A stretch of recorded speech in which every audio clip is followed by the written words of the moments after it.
Então, eu acho que a gente começa da maneira mais tradicionalzinha, que, cara, é agradecer primeiro a Inês, que por... Primeiro eu vou agradecer de conta própria, né? Tipo, obrigado, Inês, por convidar para mediar essa situação, essa conversa, pessoas interessantes. Falar um pouquinho do Cera Project também, e eu acho que eu vou dar no começo já um mapa do que vai rolar. A ideia é construir uma conversa, Bruno, Cristiana, que vá do específico do trabalho do Bruno nessa exposição e que depois amplia para um campo um pouco mais arte contemporânea brasileira, principalmente na relação Brasil-Portugal, para a gente sacar que a gente está num território específico, né? O Cera Project começa com a Inês em 2016, né? E com essa ideia de ser um espaço de diálogo. E um diálogo que traz o nome da residência de Vento Sul, ou seja, essa vinda do hemisfério sul para cá, ou seja, o que é essa presença de outros corpos tentando discutir a arte ou a produção de arte ou a ideia da arte aqui. E eu acho que isso é um gancho incrível para a gente falar em Portugal, né? Principalmente por conta da nossa relação, por conta desse nosso corpo brasileiro, né? Somos 3 brasileiros, isso é muito positivo. Olha, na minha colinha, Bruno, eu coloquei você assim, cara. Bruno Miguel, artista brasileiro, formado em artes plásticas e em pintura pela Escola de Belas Artes da Universidade Federal do Rio de Janeiro. Licenciatura em pintura. Licenciatura em pintura. E pintura. Licenciatura e pintura. Eu sou professor primeiro, e depois eu fui pintor. artista. Assim que é bom, ou seja, a nossa conversa vai entrar no campo da educação, mas com certeza. Né? E participou da Bienal Internacional de Ciarte. La Paz. Em La Paz, né? Ou seja, pelo que eu conversei contigo, foi um pouco esse gatilho de onde você começa a ter mais demandas, né? Desde 2007 comecei a ter uma circulação maior, ainda estava nesse ano, foi um ano importante para mim, porque fui para a Bienal de La Paz, ganhei uma menção honrosa e nesse mesmo ano eu ganhei a bolsa da incubadora Furnas de jovens artistas no Rio, que escolheu, acho que éramos 10 artistas em início de carreira, e teve um suporte de acompanhamento crítico e de grana para cursos, para material durante um ano que foi muito importante para mim naquele momento. Então, em 2007, eu acho que eu estava no meu 3º para 4º ano de faculdade de pintura, já estava formado, já dava aula há muitos anos, em sala para 5ª ou 8ª série, mas eu acho que a minha carreira começa a ficar mais consistente a partir desse momento. Assim, participei da Nova Arte Nova no CCBB, com curadoria do Paulo Venâncio, e ali, enfim, as coisas começam a ser mais constantes. Ganha formato. Para mim. 2010 dei aula na FRJ, 2011, desde então eu estou dando aula no Parque Lage, turmas de pintura, de pensamento criativo, agora de portfólio.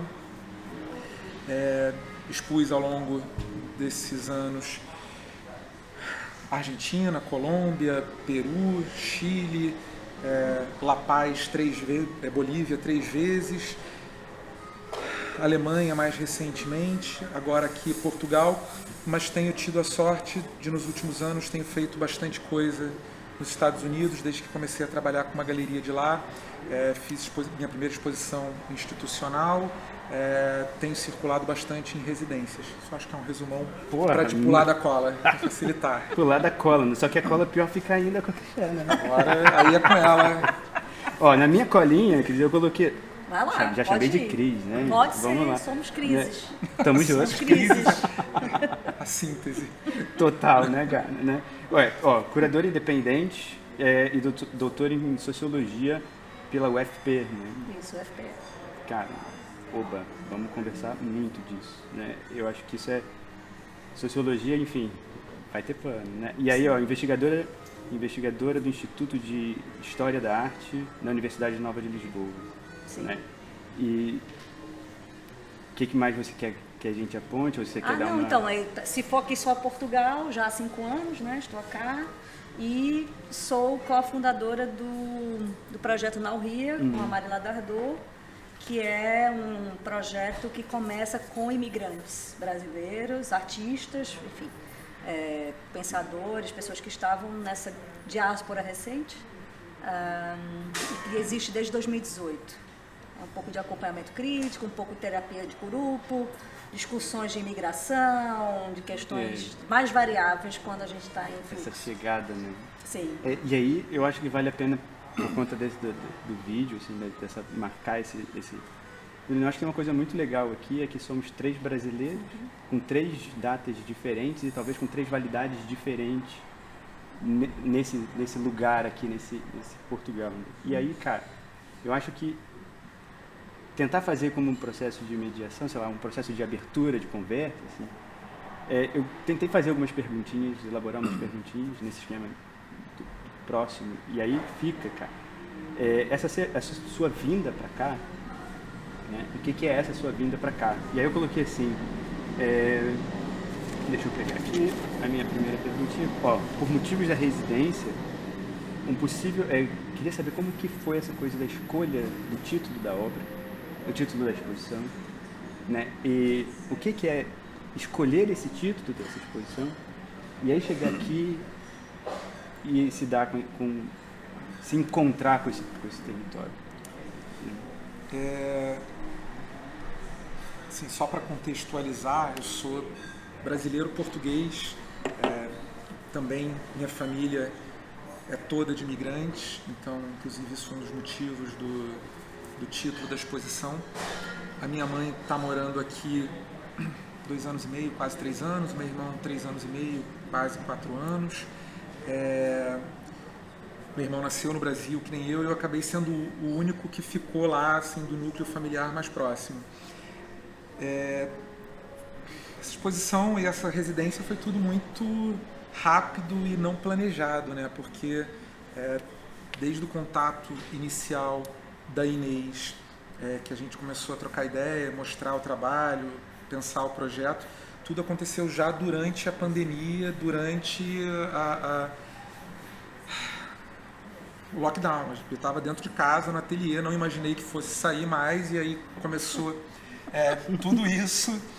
Foi muito não planejado, mas a partir do momento em que a oportunidade surgiu, eu acho que a gente foi fundo na coisa. O título da exposição não foi pensado sabendo as obras. A minha mãe é uma retornada, está aqui em Portugal, nasceu em Moçambique, mas estudou aqui, voltou para Moçambique, foi para o Brasil, do mesmo jeito que a minha tia e o meu tio, que depois do Brasil foram para os Estados Unidos e moram aqui também já aproveitando a aposentadoria. E a minha família tem essa história de primas, tias, avós, de retornados para cá. Eu vim com 3 anos de idade para Portugal e nunca mais tinha pisado na Europa. Estou voltando agora, quase 35 anos depois, a vir para cá. E aí eu escolhi esse título muito por conta dessa história da família dos retornados. Não era exatamente por mim, eu não sabia qual seria o tipo de obra que eu ia produzir aqui. Trouxe 2 séries na mala comigo, mas a ideia era, no período da residência, pesquisar, pensar, entender o que eu podia fazer que fizesse sentido dentro da história das minhas origens e de acordo com o que eu entendesse como cenário social, artístico, aqui quando eu chegasse. E as obras acabaram, até por uma questão de... Eu sou um cara de ateliê, eu gosto de estar no ateliê com tinta, com resina, com as coisas. Quando eu cheguei aqui na residência, era um modelo de estúdio diferente do que eu estou acostumado no meu dia a dia em casa. E eu me vi dentro de uma situação muito de pensar, de me confrontar com histórias mais do que com materiais num primeiro momento. Então, o Cristiano estava junto desde o começo aqui da minha chegada na residência.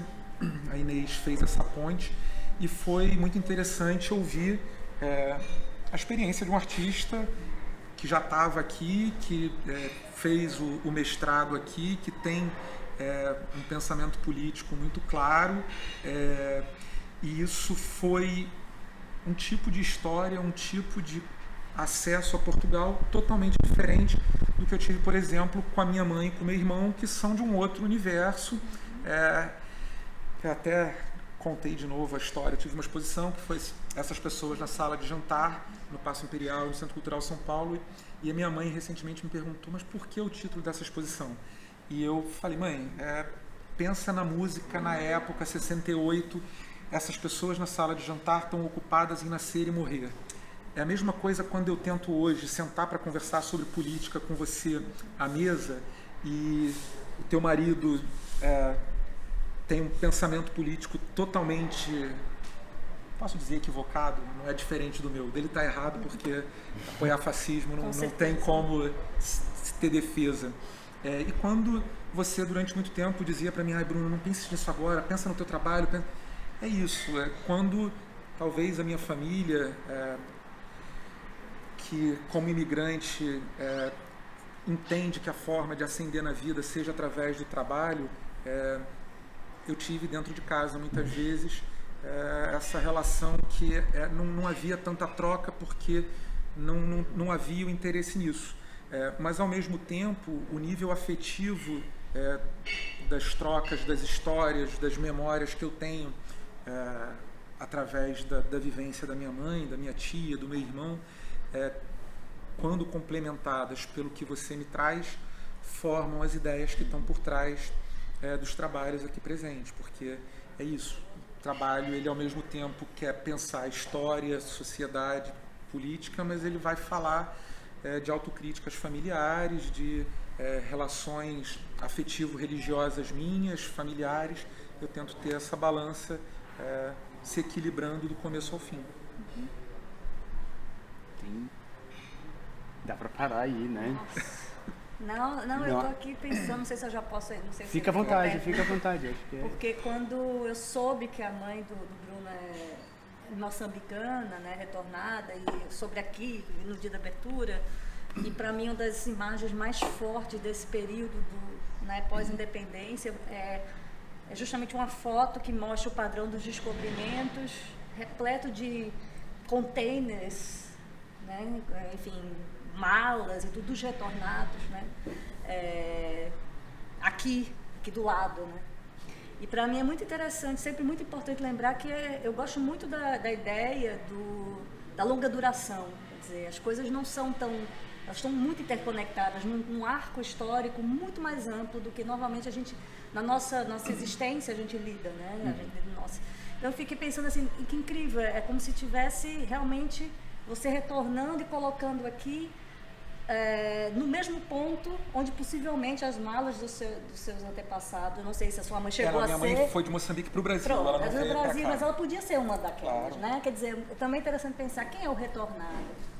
Não veio só para cá. Aqui, e que não nasceu aqui. Pois, mas era portuguesa porque era de origem portuguesa filha de pai e mãe portuguesa. Filha de pai e mãe. Então, assim, eu acho que para nós brasileiros, como a gente estuda muito superficialmente a nossa história, e muito pior, eu acho, né? A história da África, mesmo a de língua portuguesa. Então, eu que estou aqui há 5 anos, comecei a entender muito melhor a história do Brasil, lendo, estudando a história, né, do colonialismo português. Quer dizer, e ao mesmo tempo eu fico pensando, a minha experiência do Bruno é totalmente diferente da minha. Meu nome é Tejo, né? Vê que nome louco. Mas meus antepassados com certeza saíram daqui há 300 anos. Eu não tenho como rastrear. Uhum. Eu fico sempre perguntando, quando é que é um retornado? Quem é o retornado, né? Quer dizer, até quando a gente é colono? Uhum. Fico pensando, eu sou do Nordeste do Brasil, o lugar mais antigo, onde teve o primeiro ciclo econômico do colonial, né? Então são famílias que estão lá, isso, há 300, 400 anos. Quando é que a gente deixa de ser, a gente vira brasileiro? Ao mesmo tempo, né, a tua mãe é meio brasileira também, quer dizer... A maior parte da vida dela, ela viveu no Brasil. Entende? Então, assim, quando é que você deixa de ser uma coisa e é outra? Na realidade, essas coisas estão sempre entrelaçadas, né? Uhum. Então, assim, aqui esse mosaico que o Bruno faz da sua história pessoal também diz respeito a mim e a você. A gente faz todos, no final das contas, eu sinto como peças de um quebra-cabeça. E que quando eu sei mais da história do Bruno, eu consigo, em contraponto, entender a minha também, a sua. Quer dizer, nós estamos aqui, somos retornados também dessa expansão colonial pelo mundo, que saiu espalhando pessoas a falar português, e obrigando as pessoas a falarem português. Quer dizer, Entende? Eu fico muito sempre interessada na reação dos portugueses quando nos conhecem, né? Não todos, obviamente. Mas é sempre uma coisa meio, uma curiosidade, e eu sinto como se fosse um bumerangue. E muitas vezes, assim, em situações múltiplas de violência epistemológica e tudo, a própria desautorização do português que a gente fala, né? Então é sempre como se fosse uma coisa fantasmagórica, nosso corpo aqui, nossa fala, nosso jeito, como se nós não fôssemos uma espécie de consequência de tudo isso, né? Dessa história, das diásporas, não só obviamente do colonialismo português. Se a gente pensar no Brasil, né? Enfim, no século XX, as outras levas migratórias causadas pelas guerras, entre outras coisas, mas enfim, é isso, quer dizer, é um grande continente que parece um mistério, mas é na realidade uma sombra, é um espelho daqui. Então, eu acho muito interessante esse momento que Portugal está vivendo, e eu acho que nós, por outra vez, também no Brasil, por outro lado no Brasil, é nesse confronto das histórias, que é a mesma, só que são desdobramentos distintos. Sim. Né? Então, assim, eu sempre observo todos os brasileiros que começam a morar aqui, dizem, nossa, eu entendo melhor de onde é que vem várias coisas do Brasil. E, ao mesmo tempo, vários portugueses, mas eu não entendo por que o Brasil é assim. Entende? Porque, ao mesmo tempo, há um apagamento da própria história, um desconhecimento, é uma ferida colonial muito recente. Né? A nossa ferida ela é mais antiga, ela tem 200 anos, essa formal, né? Porque a gente continuou sendo do mesmo reino até acabar a monarquia, enfim. O que eu quero dizer é que essa relação muito direta com a colonialidade, a gente tá um pouco mais afastado. Então, para a gente é mais fácil, ao chegar aqui, ver o teatro da colonialidade. Eles não, quer dizer, por exemplo, tu também faz parte, tua mãe, quer dizer, foi ontem, historicamente falando, né? O final do colonialismo na África. Então, assim, todo dia, se a gente morando aqui, a gente vai encontrar alguém que faz parte dessa teia colonial. É o senhor que é motorista que teve em Angola, na tropa, é alguém que é neto de alguém que, entendeu? Então, ou alguém que retorna. Então, sempre tem isso. E que, dependendo da sua história pessoal, você vê por um viés ou por outro, né? Mas, no final, eu sempre acho que são constelações. E uma dificuldade extrema de abrir essa conversa, de se conversar. E aí volta de novo, né, a presença desses trabalhos aqui, principalmente a referência ao Exu, dessa maneira. Eles vão trazer de volta o que é esse corpo que está chegando aqui de lá. E o que você está dizendo aqui? Né? Eu acho que aí tem uma questão interessante da nossa presença em diálogo. Né? Que diálogo é esse que a gente está propondo? Que diálogo é esse que você está propondo aqui? Né? Eu acho que, na minha experiência, eu sempre tive num local meio ambíguo. Porque cresci no Brasil e tive professores de história brasileiros e minha educação foi lá, mas ao mesmo tempo tinha as histórias que eu ouvia dentro da minha casa, porque acima de mim, na minha família, todos são portugueses, portugueses moçambicanos, abaixo tem irmão, primos, e aí tem um lance de você às vezes ouvir como brasileiro, falar como português, mas são situações que é difícil, porque eu sei que para os meus familiares, eles também aprenderam as coisas de um determinado jeito. E eu não tenho... Minha família de imigrantes é de trabalhadores, assim, não é elite econômica, não são pessoas que eu tenho que ser completamente generoso no entendimento da história pessoal de cada um deles. Quando eu ouço meu tio falar, que eu tenho um tio de 80 anos, que está muito bem da cabeça, muito bem, não aparenta, mas que quando estourou a Revolução em Moçambique, ele tinha um negócio de venda de automóveis que ele tinha começado do zero. E ele fala, um dia chegaram lá e falaram, agora isso não te pertence mais. Você vai passar esse teu conhecimento para essas pessoas que vão assumir aqui agora e você, se quiser, você trabalha aqui como empregado. Existe um lado humano de alguém que trabalhou durante décadas para conquistar a coisa que eu fico sempre nessa posição de tentar entender todos os lados. Mas será, é o que eu sempre tento colocar de maneira delicada na mesa. Tá, mas será que se outra pessoa nascida lá, negra, tivesse tido o mesmo trabalho que você, ela teria conseguido chegar nesse ponto de ascensão, isso não diminui o quanto você trabalhou, mas tentar contextualizar, entender essas questões que na minha vida sempre foram do ambiente doméstico, mas do político, social. Quanto mais a gente vai estudando, entendendo certas coisas, a gente se vê em determinadas situações complicadas, né? Porque é isso, a gente pensa no macro, mas a gente vive no micro. Não dá para confrontar determinadas sensações e sentimentos de familiares próximos, porque você entende um contexto político, estrutural, sistemático, as coisas não se anulam. E eu acho que a dificuldade, o que eu tentei muito ter aqui nas obras, foi esse equilíbrio de tocar nas questões, mas sem ofender. Assim, gerar reflexão, mas sem dizer que A ou B dentro das presenças na exposição estavam erradas. Entender que existem lados diferentes da história e que a gente tem que tentar pensar em como essa história vai continuar sendo contada se não existem possibilidades de a gente contar isso de maneira mais generosa e sensível para o todo, não só para o olhar do colonizador nesse sentido. O trabalho das garrafas com a água do Rio Tejo, eu acho que ele é muito isso que eu acabei de falar, assim. Peguei fotos da minha família em Moçambique, dos anos 50, 40, 50, 60, e é isso, eu tenho o entendimento de que a minha família foi privilegiada socialmente por ser portuguesa, por ser branca, mas eu tenho consciência também que foram para lá, trabalharam, se esforçaram. Tentando equilibrar essas memórias, eu coloco essas fotos dentro das garrafas. O trabalho se chama O que me leva nas veias, o que lavar das memórias. Eu estou, ao mesmo tempo que colocando essas fotos, essas memórias dentro de uma cápsula do tempo aí de vidro, também estou lavando e eu estou perdendo. Essas fotos se perdem ao final da exposição. Elas são originais. São os originais. Eu acho que não faria sentido ter uma simulação da coisa. O dedo na ferida está nisso, de rever as próprias raízes e colocar isso ali para, de alguma forma, se perder, se recontextualizar. Porque, ao mesmo tempo, essas memórias, que não eram minhas, eram fotos da minha tia-avó, do marido dela, uma outra tia. Eu não lembrava de nada daquilo, eu não vivia aquilo.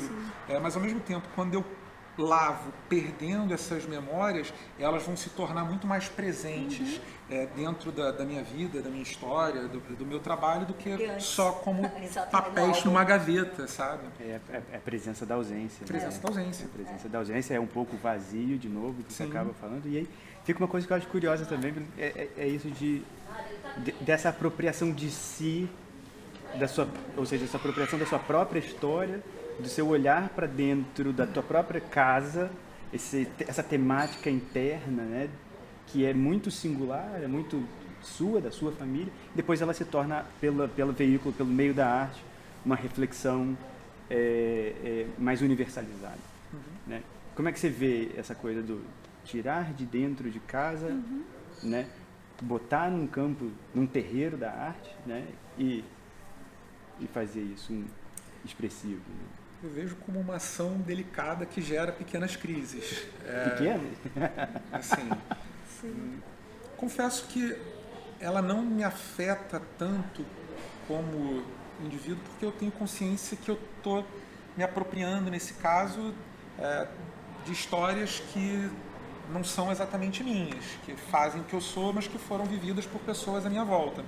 E eu sei que colocar determinadas coisas públicas gera atritos e problemas para essas outras pessoas que são queridas, porque eu estou expondo as histórias delas publicamente, e isso é sempre uma coisa que exige cuidado, reflexão, porque eu tento ao longo do meu trabalho sempre tem...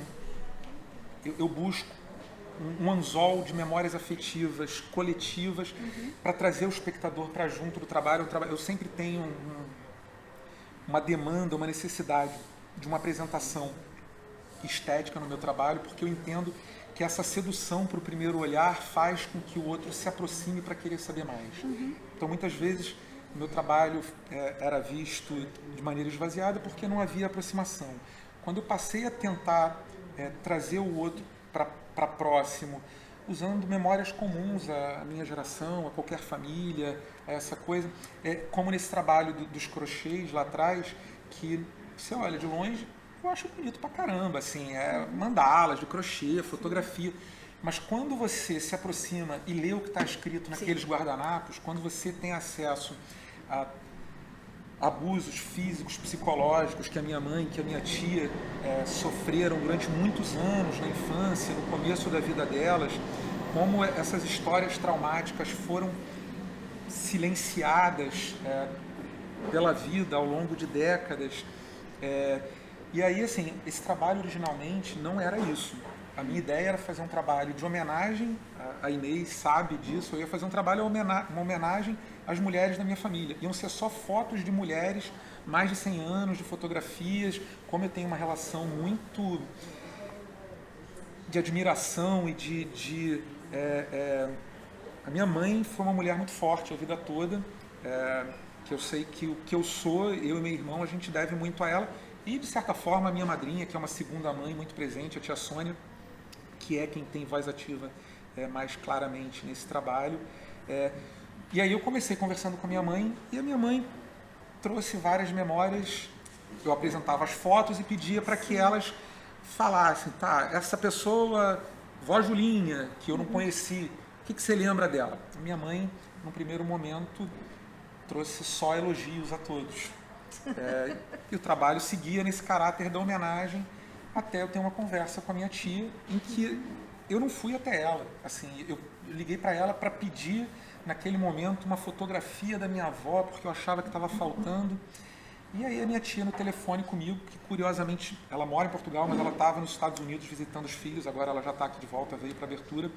A gente conversando, ela começou a botar para fora muita coisa. E eu nunca tinha visto a minha tia chorar daquele jeito.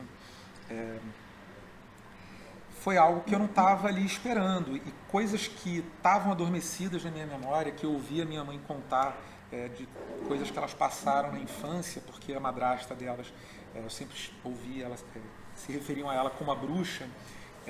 Foi uma mulher muito cruel. Está viva ainda, essa desgraçada, está aqui. Ela mora aqui em Portugal. Mora. Espero que ela ainda fique viva bastante tempo, porque eu sei que ela já não está nos melhores dias e que ela tenha tempo para refletir sobre todo o mal que ela fez. E aí, quando a minha tia começa a trazer todas essas lembranças aos prantos, porque eu estava meio que falando bem de mulheres, que ela começa, de pessoas... Sim. Mas peraí, essa aqui foi a que fez isso, isso e isso, quando a gente foi posta para fora de casa. E aí, assim, eu me vi numa situação que a minha tia silenciou essas memórias durante décadas. Sim. Eu não podia de novo silenciar, depois que ela veio, se abriu para mim, como equilibrar, colocar isso para fora. Então, assim, eu me via confrontado com um trabalho que já estava sendo desenhado na minha cabeça, que eu já tinha os crochês feitos por 4 gerações de mulheres da família. Você trouxe do Brasil? Não, aqui você coletou. o primeiro mês que eu fiquei aqui foi na casa, na casa da mãe, da tia, catando essas coisas, vendo fotos, conversando, tentando entender o que eu podia trazer de novo para essa história toda. E aí, em cima da pergunta do Cristiano, quando eu resolvo trazer esses assuntos polêmicos, aí eu vejo minha mãe do outro lado falar, não vai falar disso, porque aí eu vou ficar mal com o meu irmão, que é irmão filho da bruxa, que ele é uma pessoa incrível, pelo que minha mãe e pelo que minha tia dizem, ele não tem culpa. Sim. Mas eu vou silenciar a minha tia para não incomodar. Ele é um adulto, ele tem que ter consciência que a mãe dele... Sim. Estou pulando os palavrões porque senão minha mãe depois vai brigar comigo, mas a vontade era utilizá-los aqui em larga escala. E aí eu me vejo numa necessidade de equilibrar o que a minha tia me traz, o que minha mãe gostaria que eu colocasse sem comprometer ela, meu irmão e as relações interfamiliares, porque eu tenho consciência que para mim é fácil. Vou pegar um avião, vou voltar para o Brasil. Isso. Eles Deixa não... a bomba aqui e vai embora. Eu tenho que também, eu não posso ser oportunista de usar a minha própria família no meu trabalho e largar as coisas. Claro. Então, é sempre delicado, mas eu acho que quando o trabalho gira nesse universo, é uma demanda que eu tenho trabalhos de outros momentos da minha carreira.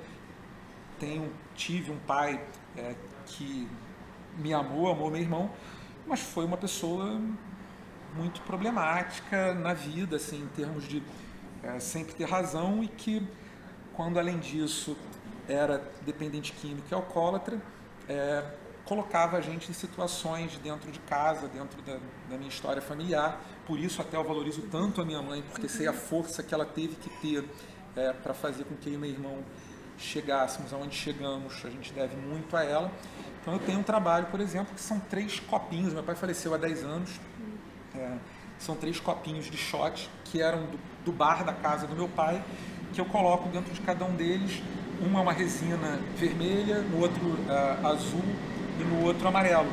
E se chama Todas as Cores. Fica em cima de uma base branca grande, e é a possibilidade de, com essas 3 cores primárias, recontar a história do meu pai como eu, como artista, tenho interesse, como eu gosto, tentando ver a coisa numa outra ótica, como tenho trabalhos em cima dos cartões de meu tio. Isso é um trabalho que eu acho muito legal, de imigração. Assim, meu tio e minha tia foram para os Estados Unidos, ficaram 30 e poucos anos lá. Todos os cartões de crédito, cartões de clubes, cartões de seguro que eles tiveram durante toda essa vida lá, ele guardou isso, e eu agora, poucos anos atrás, ganhei uma caixa com a história da família através do trabalho, do consumo, do crédito, porque nos Estados Unidos você só é cidadão se você tiver crédito, se você é consumidor, que é o que eu falo no Vazio que nos consome. Então eu fiz uma bandeira dos Estados Unidos só com cartões de crédito, sem pintar nada, só usando a cor predominante em cada um deles, só juntando os cartões. Mas é isso, eu fico tentando recontar as histórias da família, pensando essas relações de arte e vida. Meu trabalho acaba sendo mais amplo, porque eu tenho pintura, super pop, mas quando eu estou falando disso, eu tento trazer esses objetos, essas histórias agregadas a esses objetos, e recontar a história de uma maneira mais poética, sensível, e que faça sentido para outras famílias que viveram histórias quase sempre similares, porque são coisas comuns. Com certeza. É isso que eu ia dizer que na realidade o que tu estás trazendo aqui é algo muito pessoal, mas na realidade é uma espécie também estrutural, essa questão das mulheres, né, numa sociedade patriarcal. Quer dizer, no final das contas é a história também de muitas outras, né, outras famílias, outras pessoas. Então tem sempre um caráter também que universaliza, né? E aí foi interessante, eu ia perguntar para você o lugar da autobiografia, quer dizer, no teu trabalho. Você acabou respondendo, ou seja, há Exato. sempre há um viés aí em que essas memórias, em que essa história, nesses documentos aparecem, não só, ou seja, essa não é a primeira vez que você utiliza. Tem um trabalho que eu gosto muito, que são xicrinhas da Tupperware de café, um dos primeiros trabalhos da minha mãe no Brasil quando chegou, e da minha tia era vendedora de Tupperware, então recebia aquelas mulheres em casa para mostrar os produtos e vender. E minha mãe tinha xicrinhas que davam como amostra grátis, que são mais velhas que eu, alguns anos atrás, fiz esse trabalho, que eu também preencho com cores de resina diferentes, esses cafés, essas xicrinhas de café, e o nome do trabalho é Cafezinho, que é essa coisa do brasileiro, quando alguém chega em casa, quando você recebe o outro, um cafezinho. Então, eu fico tentando repensar essas histórias, essas dinâmicas, trazendo para o meu universo. Mas isso que você está falando, das histórias, elas acabam contando a crise, ou a ideia, ou o corpo do imigrante, né? Ou seja, de ir. Ou seja, eu acho que eu posso falar um pouquinho disso quando eu vim para cá. Aqui eu já estou como imigrante, aqui você está aqui como imigrante, é um outro corpo, é uma outra presença, né? E aí é o convívio que eu acho interessante. Eu acho, é uma pergunta, acho que até para vocês dois, assim, o que é esse corpo duplo, né? quando se chega nesse espaço que você se move, você se desloca, você se descola de um lugar para o outro, mas a mochilinha emocional, histórias, e vem junto, tudo junto. E vão ganhando território aí no trabalho, né? Nas expressões da arte. Sei, eu acho que é um pouco por aí que eu tenho... No meu caso é um pouco diferente, porque meu corpo é um corpo de uma mulher brasileira. Aqui, né, mulher brasileira, claro. O que significa em Portugal. Claro. No mundo, assim, em geral, né? Toda essa fantasia do que é a mulher brasileira, apesar de eu não encarnar o estereótipo, né, da Gabriela Cravo e Canela, que talvez seja a grande, né, o grande estereótipo, uma negra maravilhosa, não sou, né? Tá na cara. Mas meu primeiro contato aqui, quando eu tive em 97, foi a primeira vez que eu vim a Portugal, foi o choque de todos os lugares que eu fui ser olhada de uma maneira que eu nunca tinha sido olhada, porque eu tenho o privilégio de ser branca no Brasil, né? Apesar da sexualização das mulheres, acontece desde que a gente nasce no Brasil. Quer dizer, ir pra rua, enfim, fio-fio, entre outras coisas. Mas aqui me chamou muita atenção, porque nos lugares onde eu passei, fiquei só uma semana aqui, eles praticamente me chamavam de prostituta o tempo todo. Eu não entendia. Eu tinha morado na Alemanha 2 vezes, eu tinha passado a temporada na Inglaterra, eu tinha viajado, mochilado desde os 18 anos pela Europa. Então, assim, mas aqui eu cheguei em Portugal e aí foi esse choque. Brasileira igual a puta.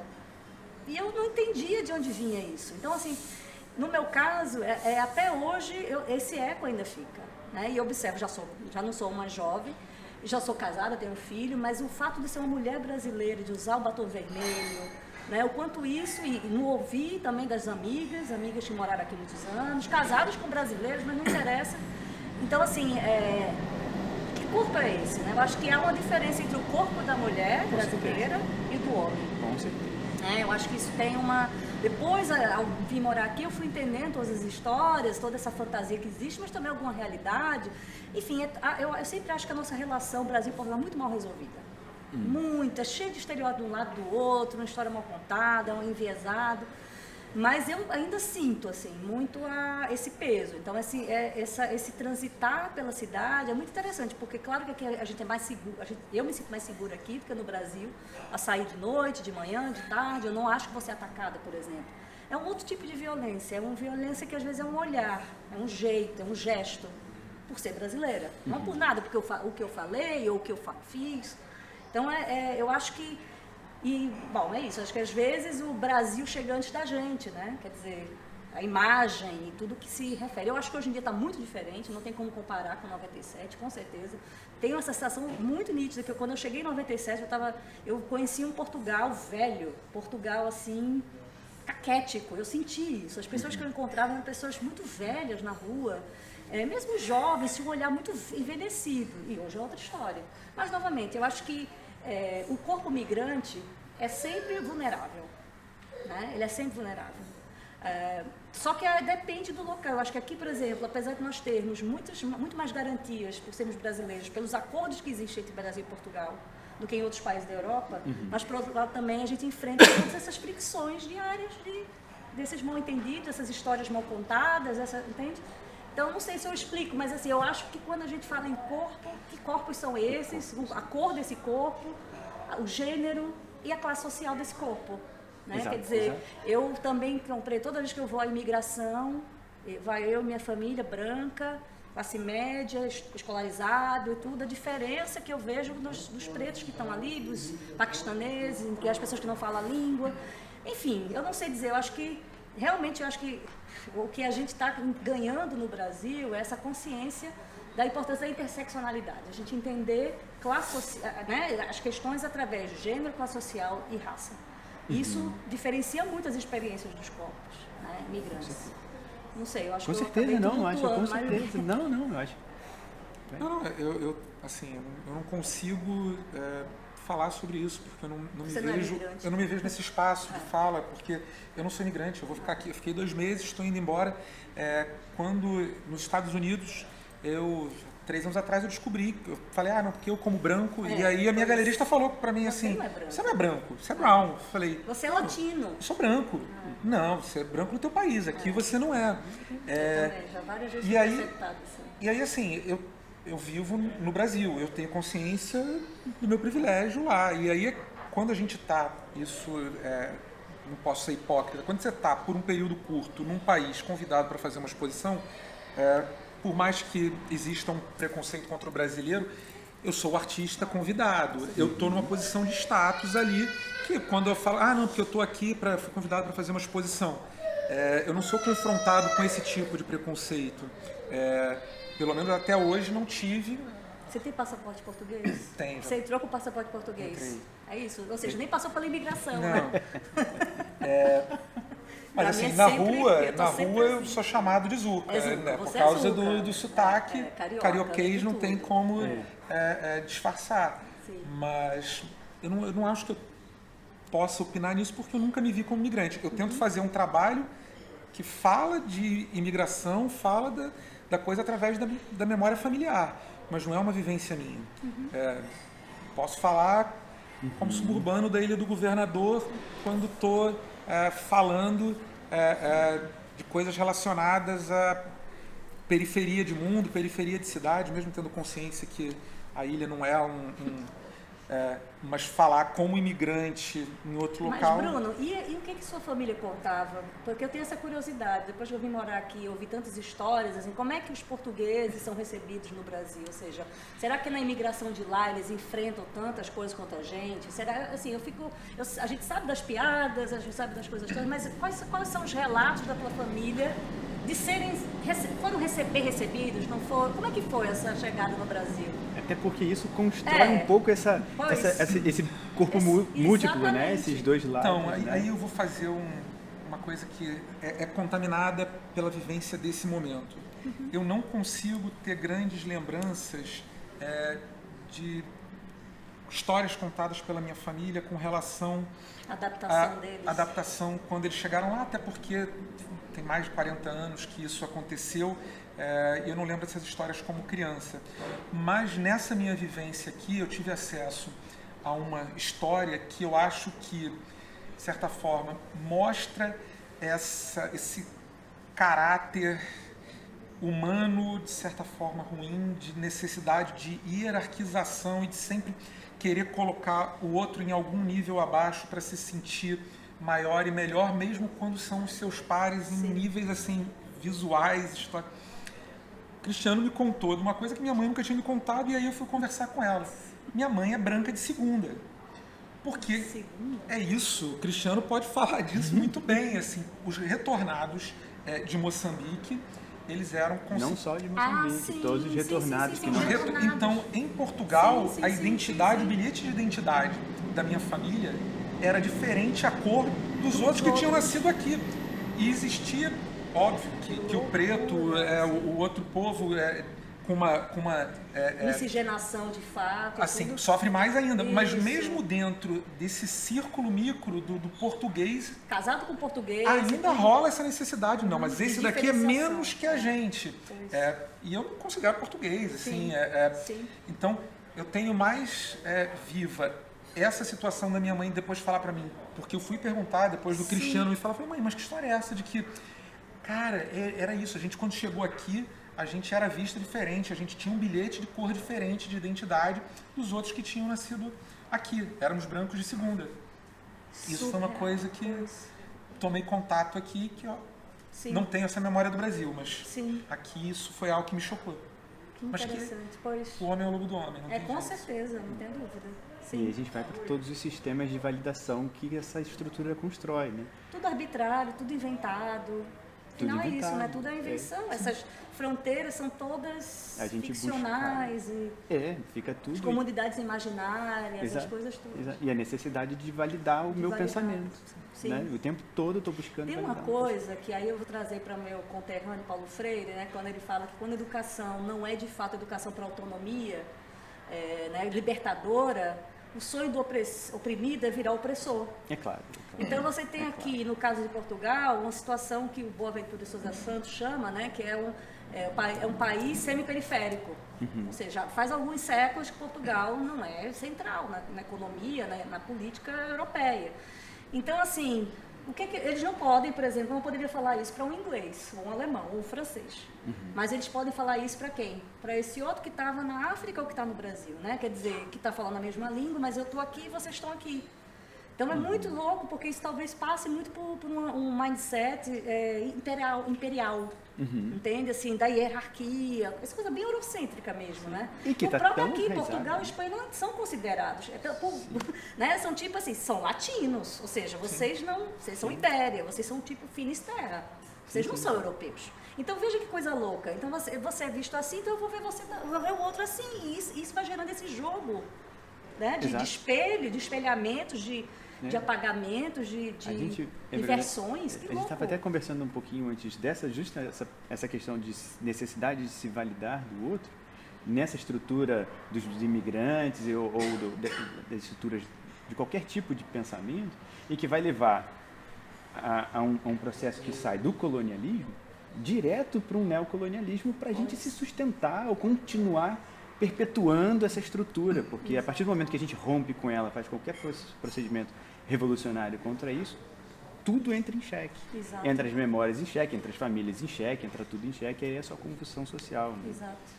Né? E aí, de novo, a gente volta olhando para a arte, pelo menos para mim, eu olho para a arte como esse lugar que vai me trazer essa reflexão. Como é que eu passo agora a olhar para o teu trabalho, depois dessa estrutura montada, e o que ele começa a me dizer? Ou o que ele vai te dizer quando você voltar para lá? Né? Eu acho que isso é onde a coisa vai pulsar. Né? Eu acho que esse meu trabalho ele só pode acontecer primeiro aqui. Hoje em dia eu posso falar desse trabalho no Brasil, remontar, pensar, mas eu não poderia nunca ter feito isso lá primeiro, sem essa vivência aqui, original, da experiência. Não, e nesse prédio que foi construído no fascismo, aqui perto da Praça do Império. Claro. Tem tantos simbolismos que realmente um contexto muito privilegiado para se levantar essas questões. Sim. Gente, já foi avisado que o nosso tempo foi cortado. Okay. Cara, eu acho que a conversa levou para uns lugares bem interessantes. Não necessariamente tão específicos da arte, mas é naquilo onde que a arte age, não é que é trazer a questão para o centro ou descentrar as questões que estão centradas para a gente poder refletir sobre elas. Cara, foi um prazer trabalhar contigo aqui esses tempos e ter esse momentinho interesse. Obrigado, você também. Adorei, muito bom. Gerou, Parabéns né? a toda a equipe. Obrigado. Ó. Sim. Valeu. Ai, rolou. Nossa, gente, muito pouco tempo. São Não várias é? questões. Dava para abrir muito isso aqui aí. Bem, E se tivesse um medronho, então...